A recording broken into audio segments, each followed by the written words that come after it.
Hello guys, అందరు ఎలా ఉన్నారు? నేనైతే ఫుల్ హ్యాపీగా ఉన్నాను. ఈరోజైతే మమ్మీతో ఫోన్ షాప్కి వచ్చానమాట. ఎందుకంటే అన్నయ్య ఫోన్ కొనుక్కుంటా అన్నాడు. సో మమ్మీకి తెలుసు కాబట్టి తీసుకొచ్చారు. అలా నేను కూడా వచ్చేసాను. మేము ఇంతమంది వెళ్ళాం కానీ అక్కడ ఫోన్ కొనేది మాత్రం ఒక్కరే అనమాట.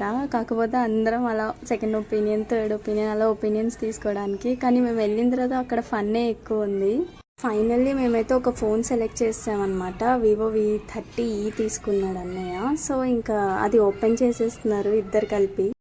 మనం ఏదైనా ఒక వస్తువు తీసుకుంటున్నామంటే మనకు కూడా చాలా క్వశ్చన్స్ ఉంటాయి కదా. ఎందుకంటే అది ఎలా ఉంటుందో, బాగుంటుందో ఉండదో అని. మళ్ళీ తీసుకున్నాక మనం బఫ్ఫు నవ్వేదానికన్నా ముందే ఉంటే బాగుంటుంది కదా. ఇంకా అక్కడ ఫోన్ ప్రాసెస్ అంతా అయిపోయాక ఇక్కడైతే మమ్మీ ఫుల్ ఫన్ చేస్తుందన్నమాట. అక్కడ షాప్లో అందరూ ఓకేనా అనుకుంటుంటే మేమైతే చిన్నపిల్లలాగా ఆడుకుంటున్నాం. అక్కడ ఫోన్ తీసుకోవడం అయిపోయాక వాచ్ తీసుకున్నారు. ఇంకా అది అయిపోయాక ఇంకా అక్కడ నుంచి వచ్చేసాం. అంతే వీడియో.